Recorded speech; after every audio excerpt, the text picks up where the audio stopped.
want to talk about the nails again. Poor Naomi that does my nails. I'm like, I'm missing the big toenail. This one's scammy as well. And then I'm like, oh yeah, do a patch test for the eyebrows there. I might get that done the next time. I was in for fucking hours the other day. I'm sure she's like, oh, fuck off, you Please scaldy stop. bitch. Just leave me do my thing. Yeah. Why sorry. can't you... Is the nail is still lifted? Is it going to go back to normal? Who knows? Because it feels like that thing could just pop right off. Yeah. Yeah. Okay. Well, I was boxing last night and it did feel... I mean, I must get on to Katie Taylor and ask her has she ever found that after getting the fresh biab. Katie, get in touch. DMs are open. But anyway, she'll look. Hers must be battered and bruised. She must be in bits, yeah. She'd have to have the old shellac. You wouldn't just paint your nails before you're putting them into them gloves. They'd be destroyed. They'd be destroyed. I don't know. I never heard her talk about it in an interview. Fine. So look, you know me. Don't like to complain. Struggle on.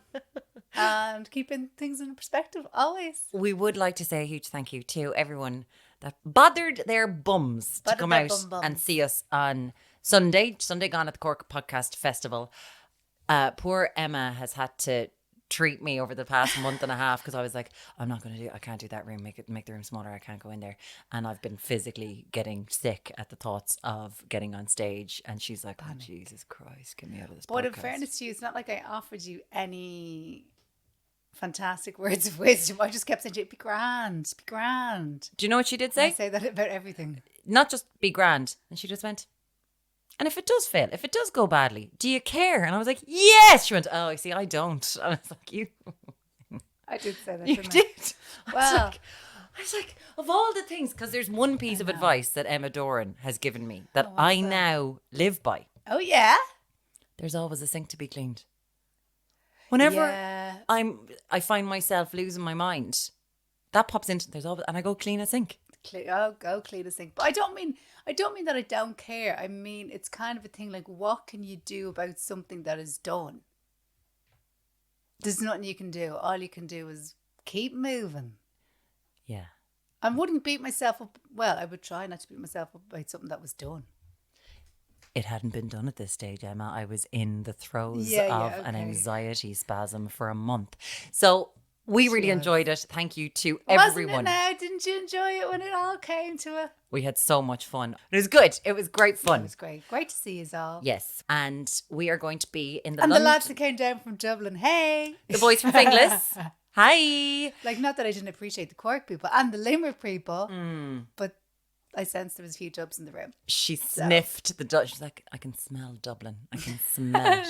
There's something there. Boys, thank you so much. We're going to be in the London Irish Centre in London. The London Irish Centre is in London, lads. Do you know that? I know, London. October the 13th. And we would love to see you there because I think we know what we're doing now. It'd be great, yeah. Yeah. Just bear in mind, I am going to have an anxiety attack before it again. No, you won't. You'll be fine. You'll be on a flight. You'll be getting a little sip, will you? Oh God, imagine. Can you imagine if there was the flight delays like there are now and you had to put up with me and we're like, my God. I'll be in the airport bar, like I'll be in the pub. What are you going to do then? Oh God, I don't have a contingency plan for that one, actually. And I could contain you on the island, but in the air? Oh, Jesus. Okay. Get ready for that. I'll have a think about that now. Will you talk to the Ryanair steward and ask her what that white powder is that she used for when Tommy had to throw I up? didn't know where this was going. I was like, what was the story about the Ryanair attendant on the white powder? I was like, what? The magic puke cleaner upper. Be great. Yeah. She'll know me. She'll know to have it ready when she sees She'd me. be like, oh, this one's in trouble. This one's in Like trouble. the other kids here. That's from a previous episode, everyone. Hello and welcome to... And another thing. My name is Muireann O'Connell. I'm Emma Doran. And this is the podcast where we contribute to, but not add value in any way to the conversation. And when you're not adding value in any way, sometimes I just feel the guilt. I get the guilt. I feel guilty. I'm like, what are we actually adding to the podcast world? What are we doing? I know. What are we doing, Emma? I know. What's the point? Where's the value? What's the point? Yeah. Like guilty about putting something out into the world. Because today we do want to talk about guilt. Something I feel continually. I don't know about you. I'm better than I used to be, but it is definitely something that I've had to try, like consciously try to work at. 100%. I would say the biggest one for me in terms of guilt would be to do with being a mother. And it's a bad one because sometimes I look back at certain choices I made and I wonder, am I honest when I tell myself the reason why I did that? So what I mean is like when I had, well, I wouldn't count it with Ella because a lot of that time I was a single parent, so that's different. But like when I was pregnant with Joe, I left the job I was in. I took maternity leave. You know, I did the old sneaky, did maternity leave and said, oh, can't wait to come back. And then I pulled the old never coming back. Hello to all the ladies who did that. As is your right. And when you know that's what your plan is. Mm-hmm. Well done. Yeah. You work hard enough. When you get that bouquet and the little card and you chuckle to yourself, and you're like, I'm never going back to that place You again. do know that we do that at work as well. We're sitting there going, she's gone out maternity. A, is she coming back? Or B, is she pregnant by the time she's meant to come back? Right now, yeah. So it's the going out, having the one child, then getting ready to come back. They've taken the extra 3 months. Yeah. And then you're like, we took a bet on it recently on someone, and we got the, oh, I'm pregnant again. So she's gone for the full 4 year stint. Yeah. Fair play. Well, yeah, you see, so I kind of did that then. When Joe was about a year, I was pregnant again with Tommy. Mm-hmm. Fucking, oh God, you were in the horrors. Like you, it was planned and you go for it, but you're just like, what have I done?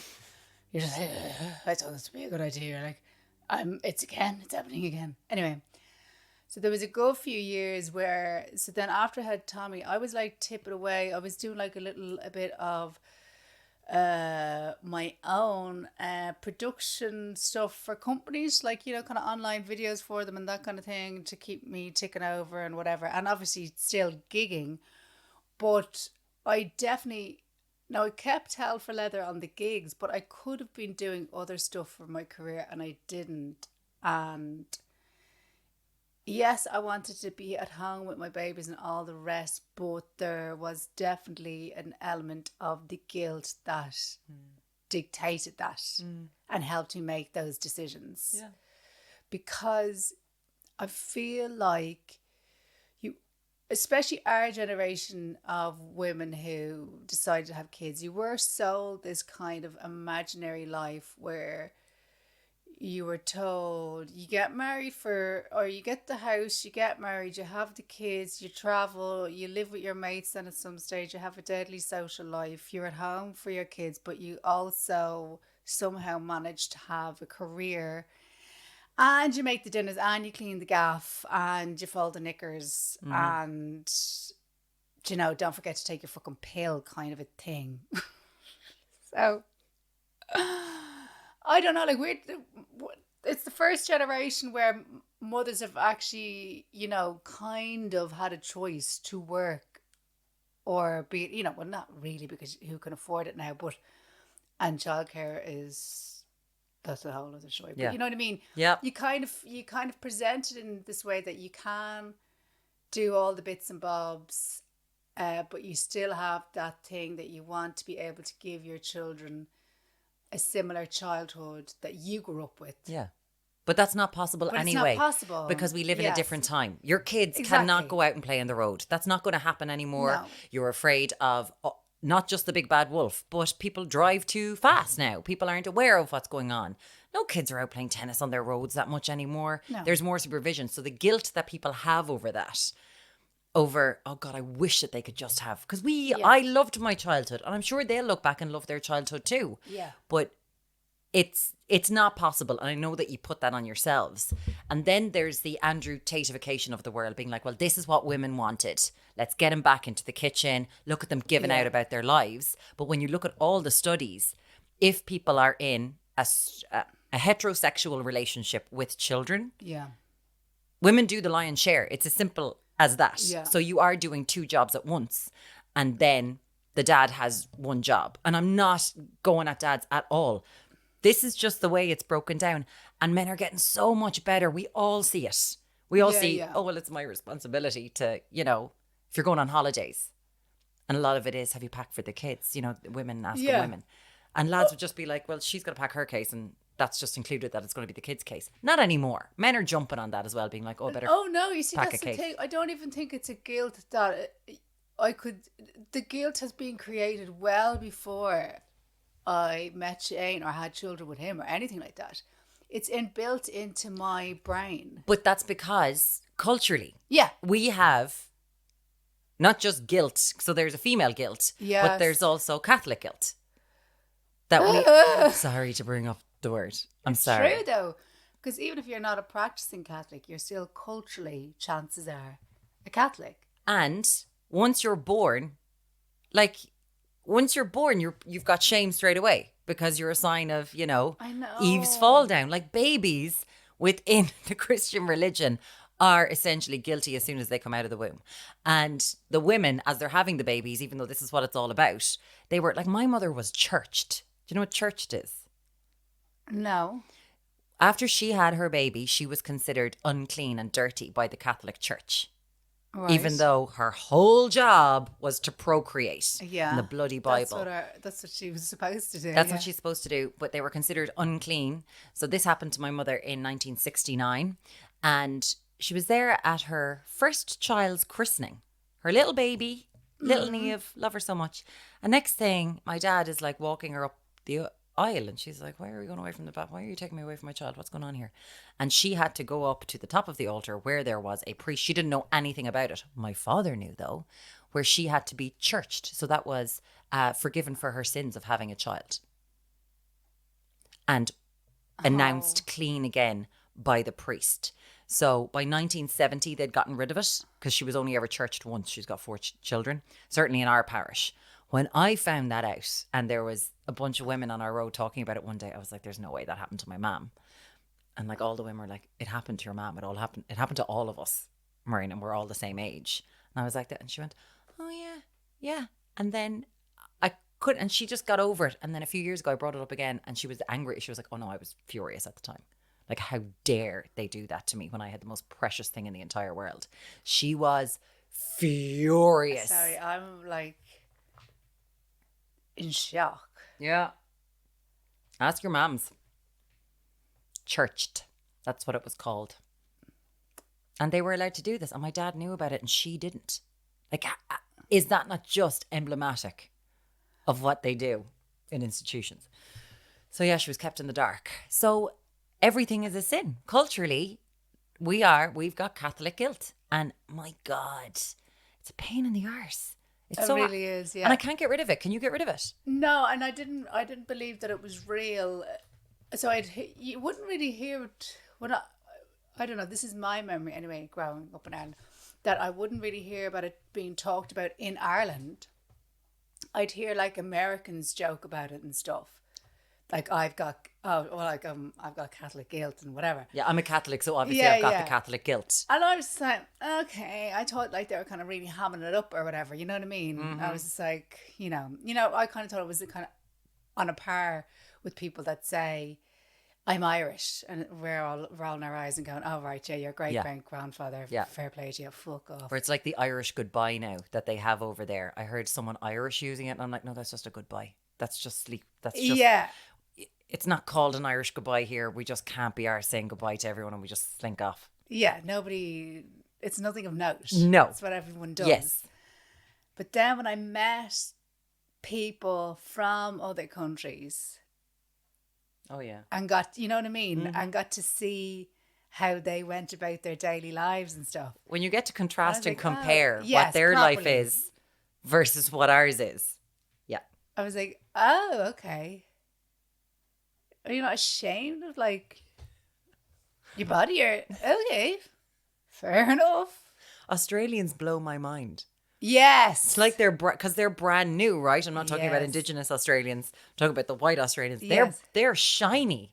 It's like they're 5 years old, and there's no. It's like, hey, they're so free of guilt. So free, and it's not the thing. I don't think it's a thing in our head that we think we're going to guilt, or we're going to hell. No, it's not that. It's not even that evolved. It's just like feeling guilt. It's a constant feeling of guilt. But I mean, Australians all come from convicts. White Australians are all from.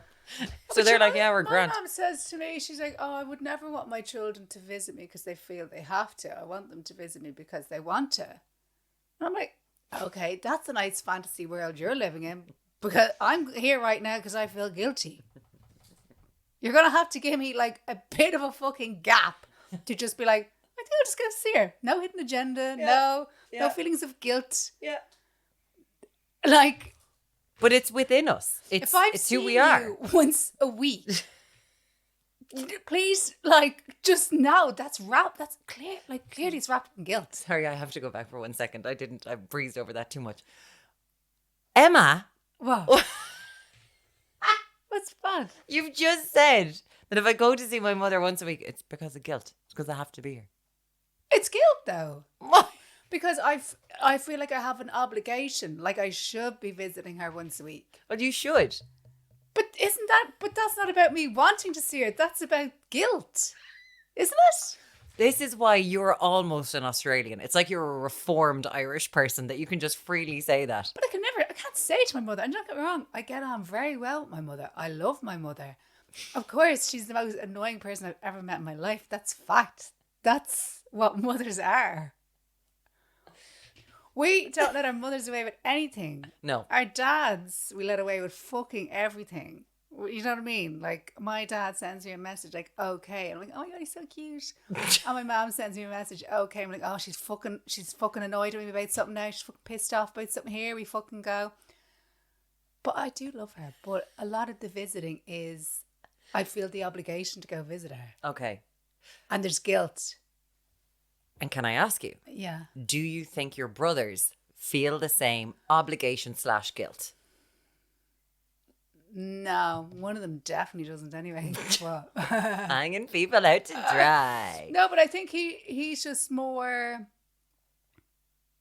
goes to the beat of his own drum. Like he is literally just visiting her when he wants to. Yeah, exactly. But it is left up when it comes to parents and parents getting older. Oh, and that's someone different. can disagree with me. It's left up to the daughters. Mm-hmm. Like if you're sitting there and you spent your whole life being like, oh my God, I want sons. You wait until you get older. That's when you want the girls. Because they come in like Florence Nightingale. And the lads are like, what? I'll see you in a few months. And you're like lying on the floor for a month and a half waiting for the lads to colour it. I know that's not true. # not all sons.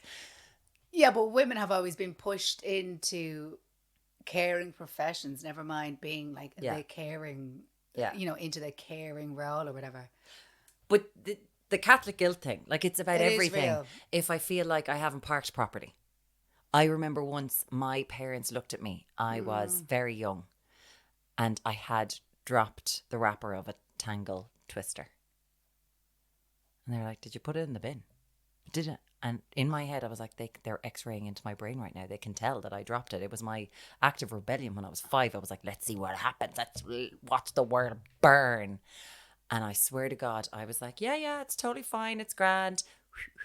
I burnt. I could have beaten Usain Bolt down to that playground to pick up that wrapper. And I don't think I've ever dropped anything since because I was like, the guilt over that wrapper. I could totally imagine that with you. Yeah. Because I think you're a person, you feel quite guilty lying. Yeah. I feel guilty about everything all the time. You do. You really do. But sometimes I can see you and I can see that you're telling me little porcupines and it's written all over my head, face. Yeah. Is it? Yeah.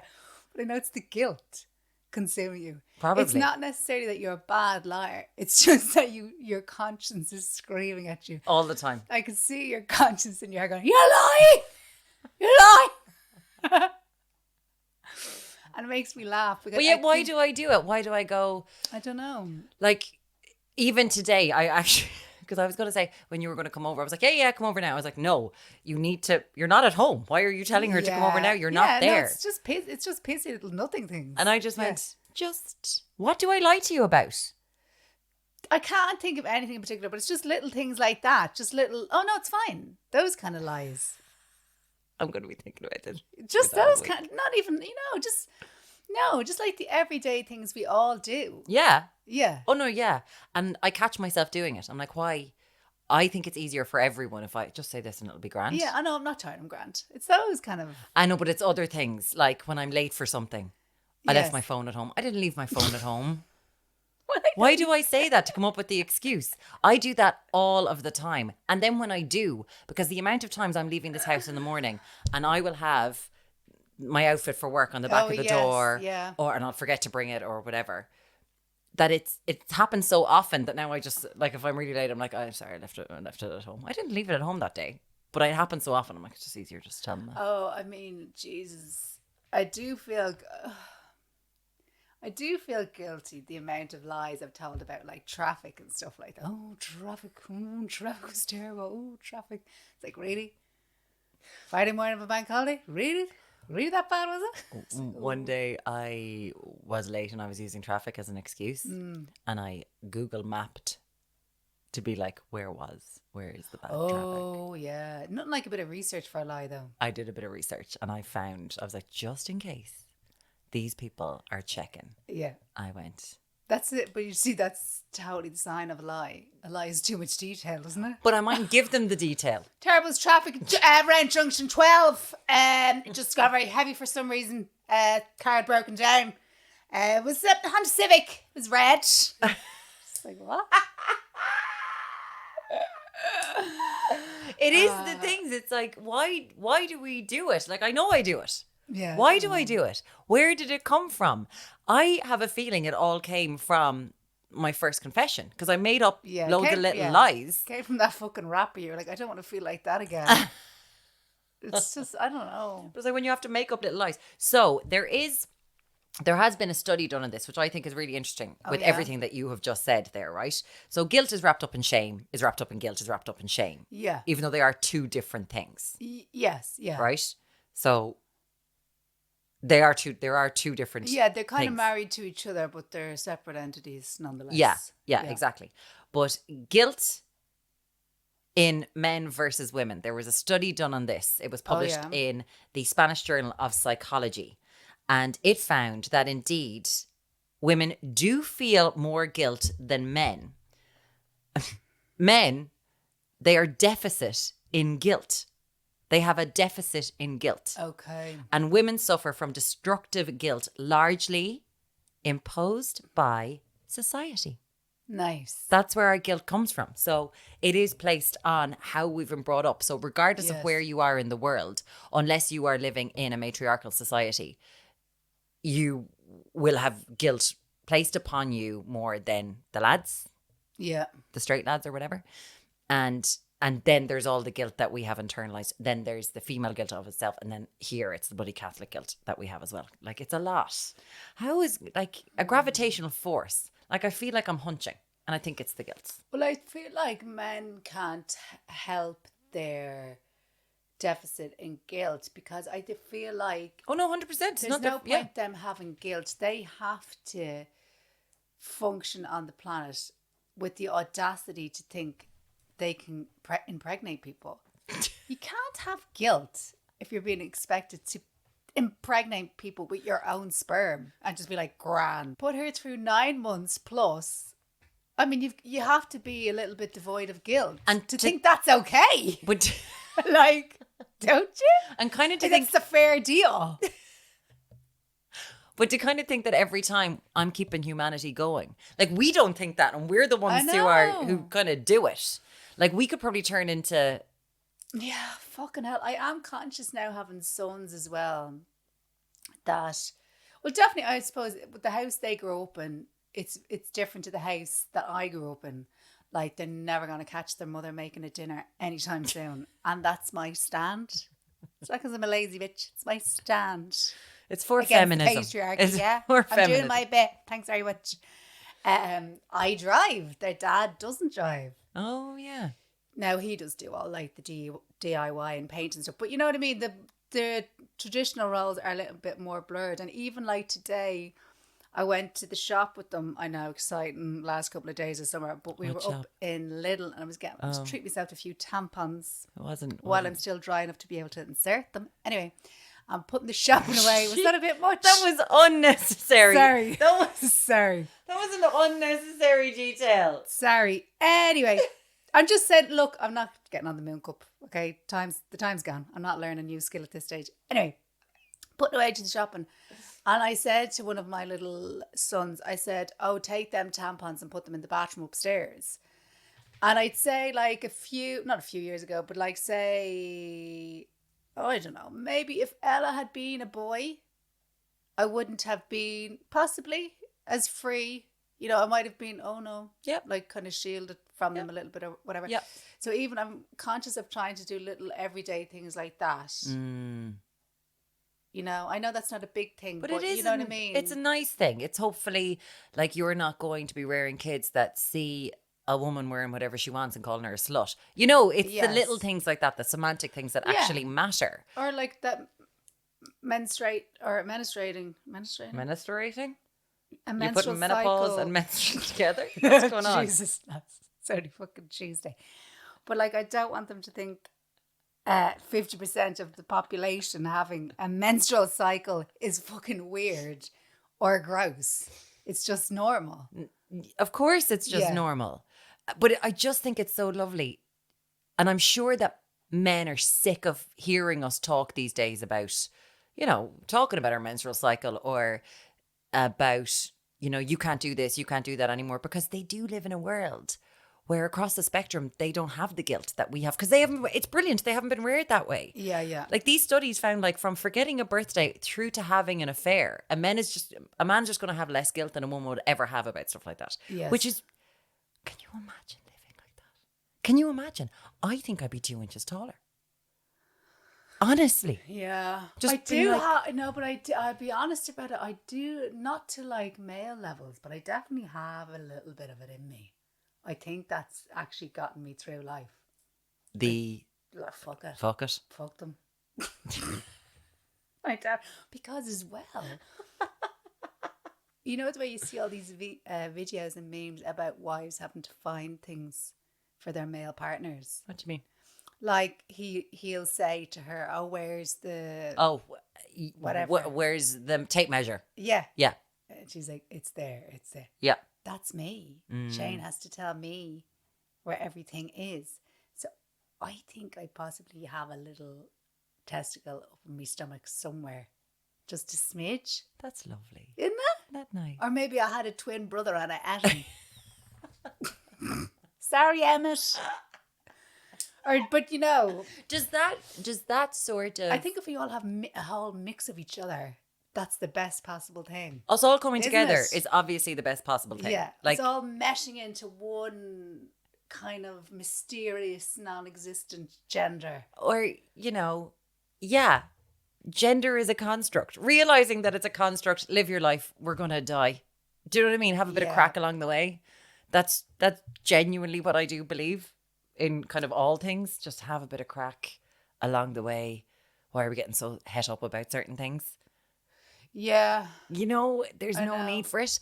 But at the same time, I've talked to my mum about stuff like this, going, where he is guilty, because I feel guilty about the climate. I feel guilty about driving a car. I feel guilty about taking a holiday. I feel all this kind of stuff. And she was like, oh God, yeah, we just had different guilts. Like, we didn't realize we were destroying the planet back then. Yes. We didn't, like, if a woman I knew a friend of mine, she wanted to breastfeed and she was made to feel guilty about breastfeeding because we were all about the formula then because we had a little bit of money. You know, she was like, guilt is coming for you. No matter where you are, it's going to catch you. So it doesn't matter what generation you're in, the guilt is there. It's true, yeah. See, this is it now. I find I have all this guilt around money, around spending. Yes. So for years, now I always loved the cash, right? And even when I was like a teenager and had a part-time job, I went into the post office next door and lodged my money. I got my little pay slip in a brown envelope of cash and I'd go in and lodge it. I wasn't saving it. I was put it in for like the end of the month and I'd go on a big spree to town and get big chunky boots and fucking a 20 box of smokes and have it. That was my favourite thing to do. So you didn't have the cash on you. So like when your mates were kind of like looking for 30p for a Mars bar, you never had it on you. You were the tight one. No, I wasn't shy. When anyone would testify, I was always generous with a smoke and all that jazz. Oh, look at her. But She's I in was there. saving. We've hit a spot. I just loved going shopping. I loved fucking going shopping. But then obviously when I had Ella and whatever, I was like, ooh, I'm poor. Or I'm going to be poor for the rest of my life. And I saved. I honest to God saved fucking solid for 18 years. Saved. So any car I bought, I paid for it in cash. I never wanted a car loan. I never obviously did the Australia thing, all that jazz. It was always trying to save. Yeah. So now obviously we got the gaff, touch wood, all that thing. But because I saved and was poor for so long, now that there's a real guilt, and I'm doing the exact same thing that I watched my mother do for years, that when I make purchases that aren't fucking like bills or like bread and milk or whatever, there's a story behind the purchase. There's always a story behind the purchase. Whether the story is what price it started out at originally, what the item I bought will be used for. Mm-hmm. You know what I mean? Get loads of wear out of that. What's coming up that I need this dress for? Yeah. What's happened to my other pair of jeans that I now need to get another pair of blue jeans? I need to get another pair of black trousers. There's always a story. No one's listening to the story. No one's asking for the story. But I'm like bleating it into fucking oblivion because there's just that little bit of guilt about spending money that I don't have to spend on myself. Yeah. I think is the important part of it. If you were spending on your children, grand. You think society would be like, she bought that for the kids and I think that would be fine. Unless it was, there's the other side of it where there's vulgar spending on kids. Yeah, okay. Do you know what I mean? 5 iPads because you can't have little Johnny going you need to have an iPad in every room. That's kind of like, ooh, people are like, what the fuck's that all about? But yeah, if you're buying clothes for your kids and shit like that, great. And, outfits for a toddler who's going to go out with them in 6 weeks. No, that makes sense. Don't get yourself the big fucking winter coat. Do you know what I think you should get them? Just get them a robe. All babies love a robe. If we've learned anything from this podcast, babies love a robe. Well, I'm getting better because I found out in my mid-30s, there was a transition happening where I started to just give myself the permission to try and look after myself a bit more and just like be nice to myself and buy things and spend money on my face and all that. But I think there has been a little bit of a generational change here. Yeah. Just a little bit, because when our parents and stuff, when they bought their house and everything, it was like, well done, fair play, this is brilliant. Oh, look, they bought their car, well done, fair play. Now there's a little bit of, isn't that good for some? Loads of people can't afford houses, and look at her going off buying a house. Like, I do feel that. I always remembered about the Manolo in the bin story, the people underneath it going, I mean, the amount of people in this country that don't even have a roof over their heads. And you're like, what's that got to do with a pair of shoes? Yeah. She was clearly pissed as a fart. Yeah. She's not doing it to try to hurt the homeless of Ireland. She thought it was a fucking bag of chips or something. Do you know what I mean? Yeah. Like, it wasn't done maliciously. Yeah. And I'm in that situation now where, I've got my mortgage. I'm looking at houses. Yes. Oh, yeah. Lads. There is a serious amount of guilt over being able to have a mortgage, first of all, at the moment. Yeah. Because there's 13,000 people who are homeless, and you think about that all the time. But having a house has become sort of a thing that's aspirational rather than something that everyone in this country used to be expected to do. Yes. Right? Yeah. It was always like, you'll get a house, and that's the next phase of your life. Or you will have a roof over your head. Yes. Whether you move back with your parents. Like years ago, my grandmother had her brother live with her. That sort of thing. Yeah. And I'm like, lads, now I'm halfway through my life. It's about like the mortgage. I won't get a mortgage in a year's time. I'll be too fucking old. They won't give me one. You will. So it's bad. And they'll know if you don't keep up with that Botox. They will know. They will know. But then going to view houses. So it's actually happened twice. Yeah. I've run into, and I know one of them was definitely a single mother. Yes. And then the other woman, I felt like she was a single mother. I didn't know. Mm-hmm. Jesus, Mary and Joseph. So both times it was just me coming to, they're staggering you at 15-minute intervals. Oh, yeah. And especially... I hate this whole thing. Yeah. But especially if you're going back for like the second or third viewing. The first day it's a free-for-all. everyone's there. You're like, okay, Yes. whatever. So I think one of these days it was my third viewing of a house. And Of the same house? the same house. Okay. And this one woman was there when I arrived. And she was there with 2 children. And I was like, okay, this is fine. I could have a child. It's totally fine. Everything's fine. Mm-hmm. And then, you know me, I can't help but talk to someone. Just go and view the house, Muireann. Go into the bedroom that you think could be your Oh room. my God. Just go into the room. You are Just stop. a fucking mouth. Oh my God. Oh my God. And then there was a kid out the back garden, like twirling around, wee, you know, arms out. She had a stick. She was having a great time. And I was like, oh my God, she's so cute. She was really cute. Yeah. And then the mother's like, oh, yeah. And I was like, how are you doing? And she was just like, it's just so tough. And I went, oh no. She's like, it's just so tough. Every time we come to view a house and we go into a bedroom, she's like, is this my bedroom, Mammy? Is this my bedroom? Are we staying here tonight? And just the guilt of having to take them away, you know, we've been outbid. Like sorry, she didn't say we. She said, I've been outbid, you know, so many times. And it's just getting really hard. And it's just heartbreaking. And I'm sitting there going, yeah, me with my no children, with the place to live. I don't know if that, I think it was a different mother who was like, oh God, yeah, we're getting kicked out of our house. And I'm like, and then I was just like, I'm done now. I'm just can't look. Like I felt like I was like, oh God, I need to ring everyone and just say, just let her buy the house. Stop bidding on this house. Oh my God, I can't. There's no housing. There's no stock. No. There's no stock. All the single mothers and all the single fathers should be the ones who are able to buy the houses. Okay, a couple of things there, right? You do talk to everyone. You go into Circle K like it's a fucking public appearance. The way you thank people, I'm like, you've literally just got a coffee. Unnecessary. Thanks so much.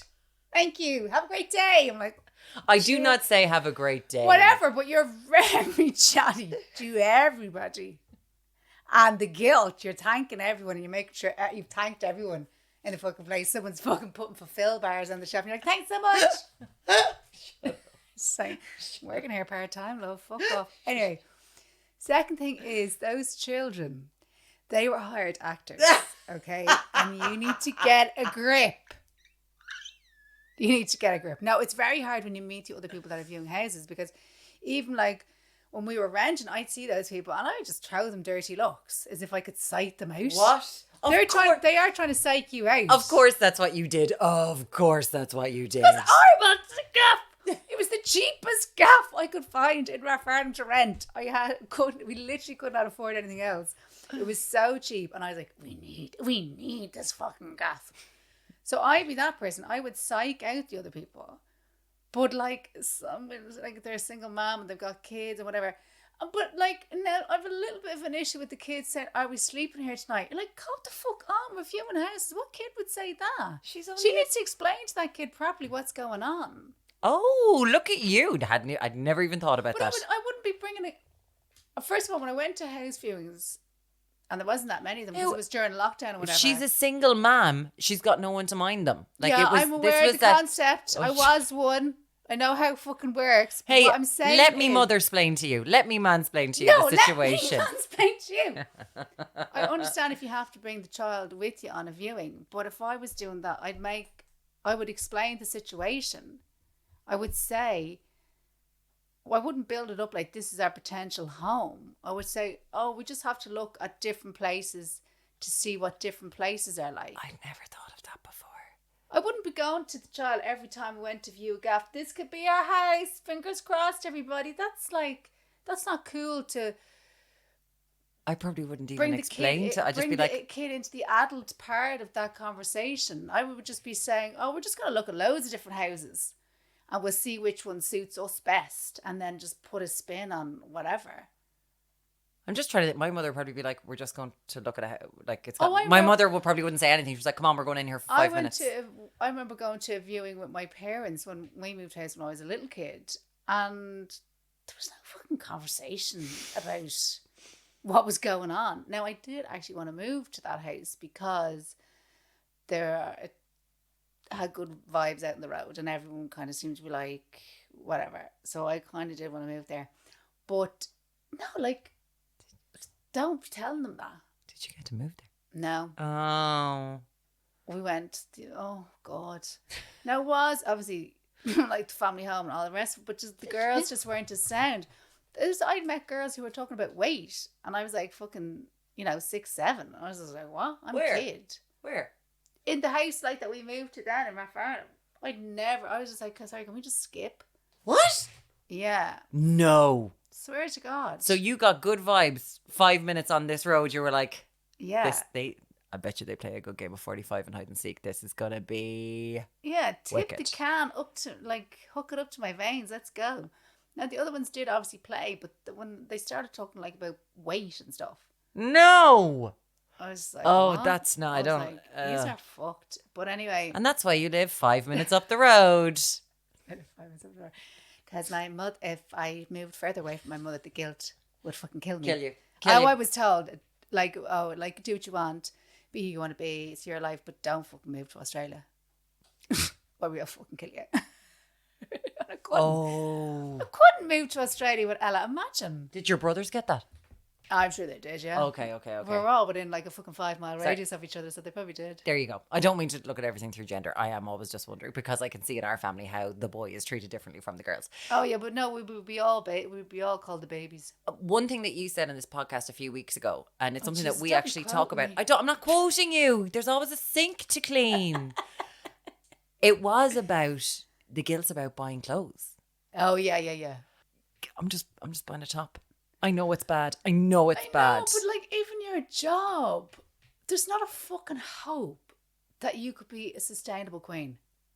I'm sustainable enough. Yeah, but you could be a sustainable queen. No, I mean, you've got to do. It'd be very hard. It's very hard for most people. But like, how many outfits would you be wearing a day? But you have to be. You have to be stylish. You have to know how to style things to do that, right? To be like, You've got to have a vision. Like, you got to be prepping. You've got to, how a skirt can turn into a dress, can turn into a miu-miu, can turn into a headband. Like, I don't know how to do that. Totally. Some outfits could, they'd be planning in them for weeks. And sure, you're up at 4:30 in the morning. When are you going to be fucking hemming trousers?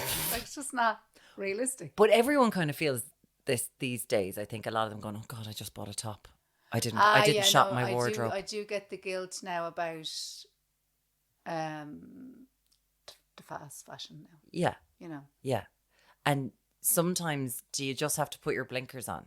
Yeah. Sometimes I just have to go, it feels good though when I like it. Okay, so this is what I want to talk to you about. Feels good. Okay. Does it feel bad and good at the same time? Yeah, I don't know exactly what the percentage is, but you see, sometimes I justify to myself, like I would follow a lot of like, not a lot, a few sustainable fashion, small retailers, suppliers in Ireland. And I have bought from at least 3 of them.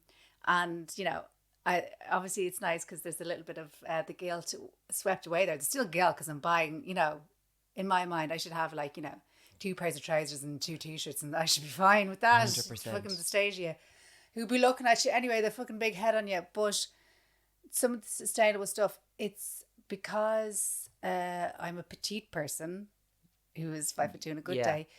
A lot of the time I'll need to when I get the piece, that's not the job finished. There's more to be done with the thing to get it to fit me.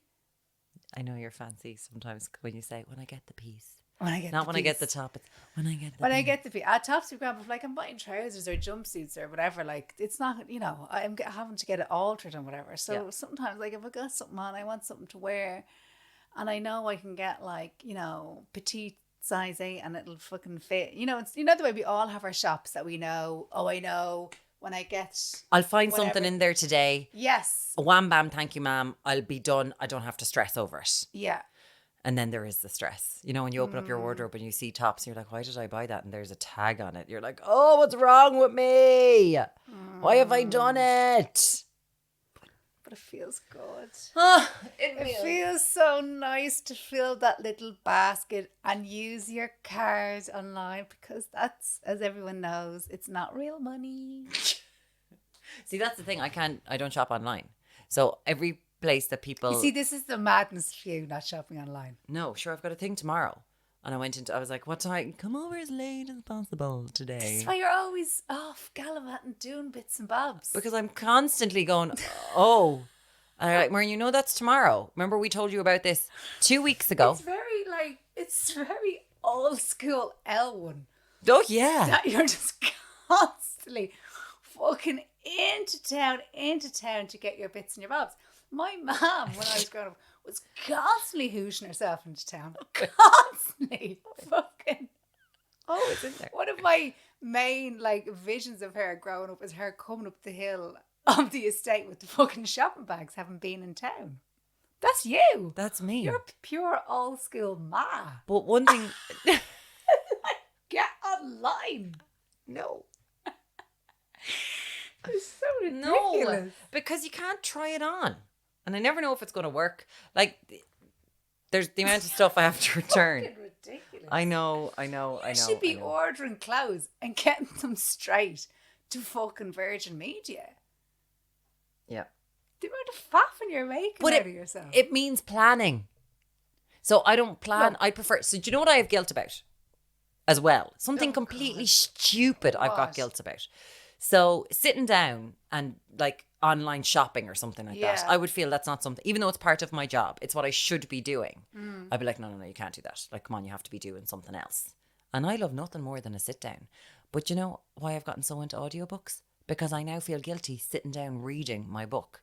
So if I've got the audiobook going on, you arrived, there's always an audiobook on the go. Because I can be cleaning something. Or I can be I can be folding something. Okay, look. You're going to have to go online. You're going to have to start ordering things. You're going to have to get them delivered to Virgin Media. Then what you're going to have to do, the next viewing you have, put the shades on, go into Circle K. They all know you. Treat yourself to a Lost Mary. The vaping is a social barrier. No one is going to try and spook you out when you're fucking hardcore sucking on a Lost Mary. Watermelon flavour. Create a character, okay? Put a baseball cap on, put the shades on, borrow some of my clothes if you want, okay? Get some black, fucking head to toe black on you, and get that fucking gaff, okay? Oh my and then just set up a monthly payment to a charity to try and counteract the guilt. Oh, Jesus, they're out to beat the band. You want me to sign up? Okay. I tell you what, I hope Patrick Kilty is going to do a fucking different toy show this year, because each year that thing is fucking crippling Shane. It just fucking sucks him in. And he's getting the card out for that. Ryan did it very well. He did. He did.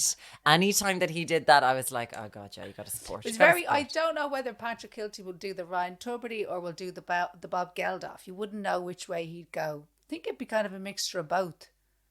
It's an unknown though, isn't it? I'm getting a bit, this is weird, getting a bit excited about it. Like, is there going to be a viewing? Like, I just want to see what he's going to do. Are you going to head into town and get a new outfit? And make a day of it. You're off on Fridays. But head into town and get the bits and bobs. Going to get a new outfit. The late night's back. Anyway, we all feel guilt. It's extraordinary pressure that we all put on each other. Male, female, everyone, the whole shebang. We all do different ways. Yes, and I didn't mean to hashtag not all men. It's just that it is different. It's a different experience. Guilt, is it worth it as an emotion, as a feeling, as an physical weight bearing down upon your body? Well, no, I suppose you do need it for some things, don't you? Like, I don't want to murder someone and then just be wandering around taking the kids to school. Yeah, or even like little everyday things, like, like if you are short with somebody or whatever, and you're like, do you know what? No, I need to actually say that to them. Sorry about that. I was a bit whatever, Yeah. So like little smidgy bits of it, but not like But they're dope. But society breaks down if no one feels guilt, right? Because then you don't feel guilt about robbing things from shops. You don't feel guilt about crashing into someone's car and driving off when it's parked. You don't feel guilt about knocking a child over as you're running down the road. It is an important thing to have. But the weight of guilt that we have about stupid things. About the existing on the planet, that guilt. Yeah. That is the big time-consuming one for a lot of people, is pointless. Yeah. Don't get churched. And now for something else. I'm going to make her sing. Emma, can you please sing our Share Your Shame theme tune that you make up every day? I honestly thought you were going to just say alcohol. I thought that's what the big fucking closer was going to be. I've got to think for you to alleviate your guilt. Alcohol. Okay. Share your shame. Different song every week.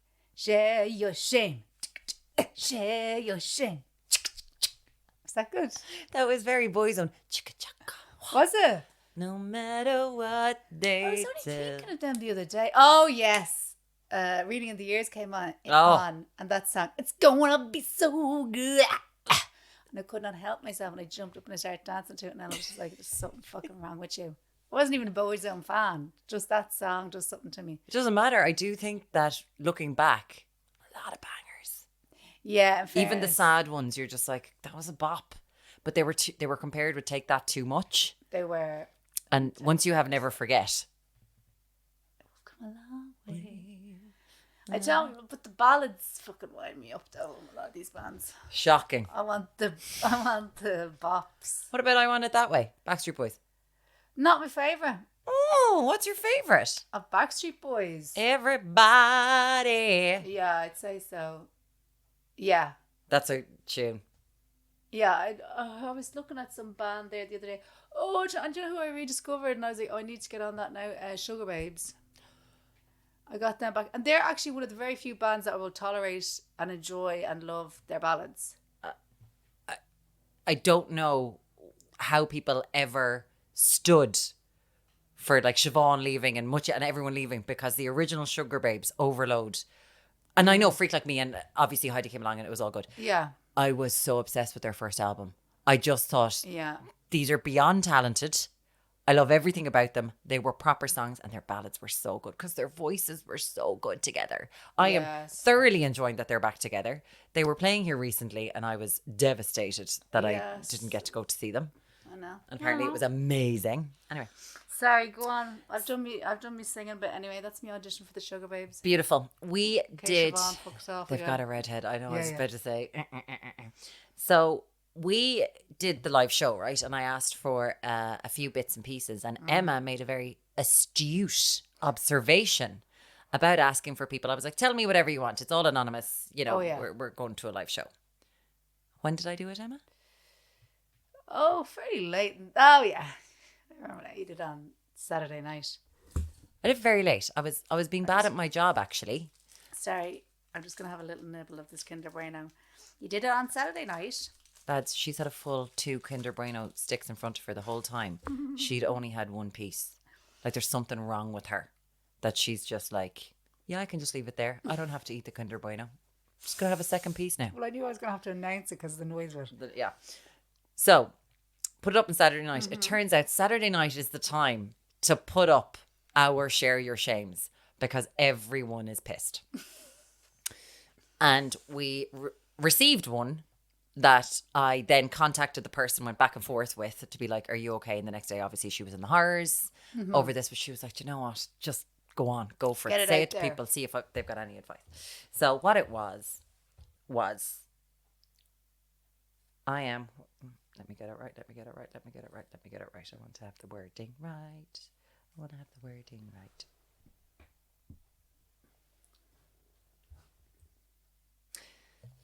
This is it. I fancy my father-in-law. It's not just a Jesus, isn't he good for his age thing. I am incredibly attracted to him. And I think the feeling is mutual. Now, you may have seen that on my Instagram the other day. We discussed it at the live show. Yeah. Where the consensus was either move, so you never have to see your father-in-law again. Or start a new life, yeah. Start a new life. Or Jen said, just hang on, because your husband is going to turn into him in like 20 years' time. I thought that was such a good point, and I never would have thought of it. Neither would I. It was so good. But she said just so matter-of-factly, just like, well, hang on, that's who he's going to be in 20 years. Yeah, yeah. And I suppose I should say, I did go back and forth with this woman, and so the father-in-law is about 20 years older than her. She's 38, I think. She's around 38. Yeah. And the father-in-law is about 20 years older, yet married. herself and her partner have one kid. They've been together for, I think, 3 years, just kind of a lockdown thing. Okay. And it's the feeling is we didn't go too much into it. Like, she was in the horrors. So she was like, yeah, put it out there. It's grand. My heart. I think about her every day now. Every single day. And then I received another message, which I was not expecting. I have the same feeling about my husband's uncle that your follower has about her father-in-law. Oh, God. And the fact they think it's mutual. Because you know when something's a little... Actually, do you? You know, sometimes I used to think, oh, yeah, he totally fancied me. He did not fancy me. He fancied my friend, or he was, you know. I know, yeah. It's just when you're not an 18-year-old or you're not a 25-year-old and you're a bit older and you're like, I think, are they kind of flirt? Is there a spark here? Look, I mean, is it the vaccine or something? It seems like there's something in the water. I don't want to be that person, guys, but there's something going on. Don't give the anti-vaxxers. You're going to start fancying your father-in-law. No, I know. But you know the way... No, obviously to that woman who was saying about her father-in-law, it's not like when we talked about the live show, we had loads of different share your shows. It wasn't like we were there, you know, for half an hour debating her life or whatever. I think all of us agreed, geez, that's a very tricky situation. Our heart goes out to her. But then at the same time, I think there was a feeling of sometimes when you fancy somebody or whatever, feel a certain way about someone that it may be like inappropriate or whatever, that there may be something else behind it. Yeah. Like your brain is trying to tell you something, or, you know, because I used to be a great one for like fancying fellas in college who had no fucking interest in me whatsoever, like no interest. But I think in a way it was kind of my brain just letting me kind of play through a flirtation, but knowing that I wasn't actually emotionally ready for a relationship. Like if somebody had actually turned around and said to me, oh yeah, I really fancy you too, I would have fucking been scared shitless. Oh yeah. I get that. Do you know, so sometimes like... Mine was always, I always fancied people that were unattainable for me. Yes. Because I was afraid of having sex. Yeah. Essentially. So I always fancied someone. I was like, they're never going to like me. And yeah, like 2 or 3 of them that I fancied in college, I ended up shifting a few years later to be like, oh, like nothing ended up happening. But I was like, oh God, what's wrong with you? Yeah, I know. You look back at certain people, it's nothing on them, but you're like, oh God. But it was safe for me. Yeah. It was safe. It was like, okay, you're terrified of sex, so this is safe. Because this person does not, and they did not fancy me. This is never going to turn into anything. Yeah, they always fancied my friends. And it was like, okay, you can have this little thing where you have this little romance in your head. Okay. But this does feel, why attach to husband's uncle or father-in-law? It does feel very close to home.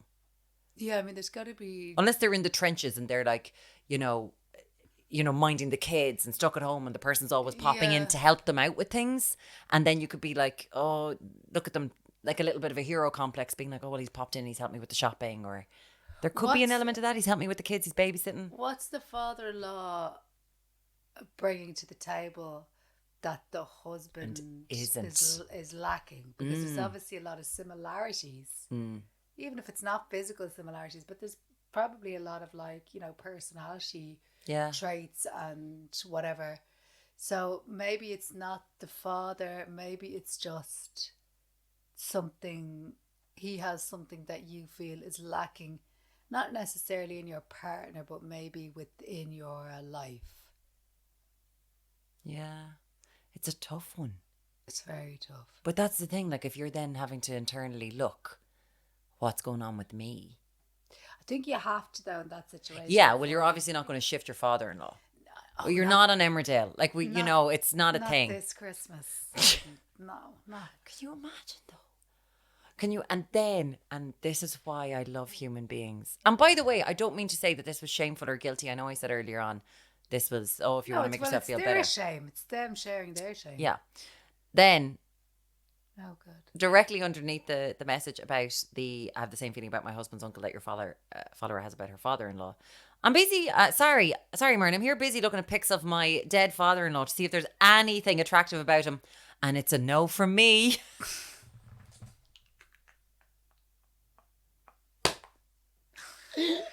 I love it. Just going back to check. Just just to see retroactively. I love just in the car. I was looking at me. I was looking at pictures of your dad today, and I wasn't attracted to him at all. I have to say, and I wasn't like, what? No, imagine bringing that up. Sorry, what love? We need bread, do we? Okay. I just want to see how you're going to look in 20 years. And will I fancy it? And I didn't fancy him at all. But he's also underground. Here are a few of the other ones that came in the other day. I am straight but fantasize about women. And I'm sick of attached men chatting me up. That could have something to do with all the attached men chatting you up. And I'd say if you're single, like, why not just try it? Why not? Like, if you fantasize. But sometimes when it's in a fantasy realm, that's where it's safe. But it could be something that you want. I do think that women's sexuality is more fluid. Just me. But it's like, like obviously some of my fantasies that I would have aren't sexual, and I could end up in fucking jail for the rest of my life. So they just have to be left in my dreams. But like something like that's not gonna hurt anyone if you're like a single person or whatever.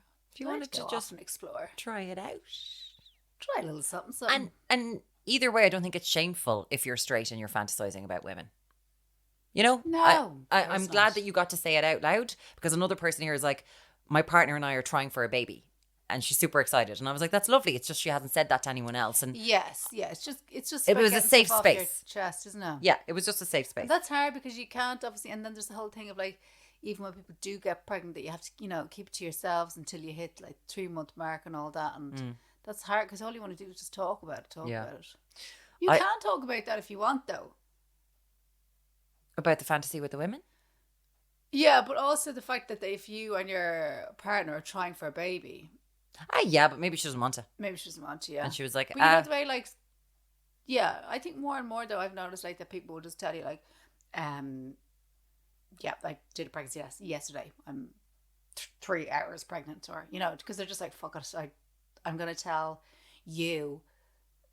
Anyway, you know what I mean? I was bloated last week and I did a pregnancy test. I mean, what's wrong with me? And then everyone afterwards just went, it's the menopause. Thanks. Cheers, lads. God.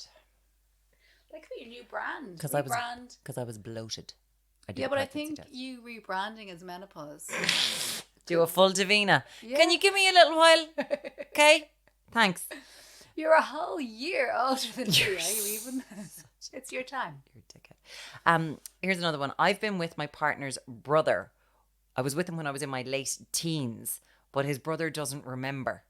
So obviously I'm not saying anything. Oh, don't fucking say No, you don't have to do that. And just prepare your speech for, on the off chance if it comes up, you're shocked. Just practice your shocked face in the mirror. So do what I don't do. What? Don't do the high pitched thing. But if she has a guilty thing like me, she's going to give it away. She is. She's like, start talking about fucking details that nobody asked for. When we shifted, we were on Woodlawn Drive, and then we took a left onto the South Circular Road. Drive? No. Oh, you didn't say. Okay. Yeah. I kissed my best friend's boyfriend years before they met. Grand. Absolutely fine. Grand. There is nothing wrong with that. It's a bit, it's a little bit sticky, isn't it? But like, no. There's nothing you can do about that. No, it's absolutely fine. Someone here, I feel guilty in my new job because I do fuck all compared to what I used to do for far more money now, while my best friend stayed in the old job and they were worked to the bone. Fucking forget about it. Nothing you can do. Nothing you can do. Start comedy, start writing sketches, start reefing that place for their printer and their stationery. Ease into it, babes, because if they have to get rid of you, they will fucking get rid of you in a heartbeat. Take that money dollar while it's going. Fuck it. And Emma Doran always has her eyes on the stationery price. Like, the amount this woman, for a woman who works from home and doesn't have an office job, she thinks so much about stationery. She really do. No, but like, fuck it, these jobs, never feel bad. No, jobs. If you can get a handy fucking number job, happy days. Happy. Because they will fucking get rid of you if they have to and won't give a shit. Yeah, I agree. And if you die, they'll send one fucking bouquet if you're lucky to your family, and that's it. Fuck them. Wow, you got real dark real quickly there. That's the way If it is, you and they'll die. hire somebody else. If you die. They say, Jesus, it's terrible, it's tragic. Anyway, do you want to put an ad up? Or what way do we do? Like, that's the reality of these places. That's what jobs are. I know. I agree. We're I'm sorry, all replaceable. If you end up in hospital with a kind of, a minor thing, not a big thing, right? What could we give you that would be a minor thing? Scurvy. No, maybe not scurvy. You're not a pirate. What would we give you? Oh, we give you an old bout of shingles, right? So you're gotcha. grand. Yeah. Your producer rings me and says, Emma, do you fancy stepping in for a minute? Absolutely. I'm in the car park as it happens.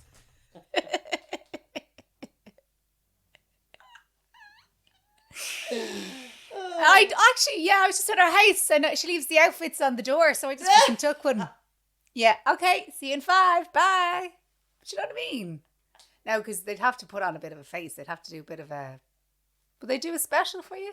A day? If I had shingles. Nah. Oh no, if I was dead. No, if you were dead. If I've thought about that before, can you imagine being... if can we you imagine used being at my funeral and they're on the show beforehand and they're all like, bye, we're all off to Muireann's funeral. Thanks. We had a great day though. If it was shingles that like went on for months and months, I think... You're not contagious after a couple of weeks. I'd be back in that studio. Well, I'd be fucking snug then. So you may fuck off. So I think what they do is they do an old head tilt for you. Get well soon to do a head. I'd be watching at home, fucking raging. Like, that's a stupid midget bitch. Like, oh, they let her wear docs, will they? They let her wear docs. Imagine you putting on heels and nice jeans and a nice top every day. It'd be gas. Oh no. Well, look, please, God, you'll be in good health and none of that'll happen. But we are going to be at the London Irish Centre on October the 13th. We've got the show worked out and we think that we enjoy it. It's good. We hope you're going to enjoy it too. And I'd like to meet a few of you. See what you're up to. I have been Muireann O'Connell. I've been Emma Dorn. And this was... And another thing... I was going to say, share your shade. Part of the Acast Network.